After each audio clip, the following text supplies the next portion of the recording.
ఈ వీడియోలో అయస్కాంత విలోమ వర్గ నియమం inverse square law of magnetism proposed by coulomb అయస్కాంత విలోమ వర్గ నియమం అనే దాని గురించి నేర్చుకునే ముందు అయస్కాంత ధ్రువసత్వం అంటే ఏంటి, అయస్కాంత భ్రామకం అంటే ఏంటి, అయస్కాంత విలోమ వర్గ నియమం అంటే ఏంటి తెలుసుకొని, సో దీన్ని బేస్ చేసుకొని అయస్కాంత ప్రవేశశీలతల్లో రకాలు, వాటి మధ్య ఉన్నటువంటి సంబంధం, దీని గురించి మనం డీటెయిల్ గా తెలుసుకుందాం.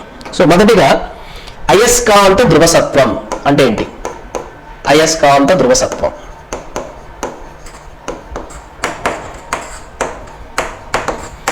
దీన్ని మనం ఇంగ్లీష్ లో మ్యాగ్నెటిక్ పోల్ స్ట్రెంగ్త్ అని అంటున్నాం. Magnetic pole strength. Magnetic pole strength అంటే ఏంటి? సో ఇంతకుముందు మన అందరికి తెలిసినట్టు ఏదైనా ఒక అయస్కాంతాన్ని కన్సిడర్ చేసినప్పుడు, అంటే ఒక దండయస్కాంతాన్ని మనం పరిగణిస్తే ఆ దండయస్కాంతానికి రెండు అయస్కాంత ధ్రువాలని ఉంటున్నాయి. రెండు అయస్కాంత ధ్రువాలు. ఈ రెండు అయస్కాంత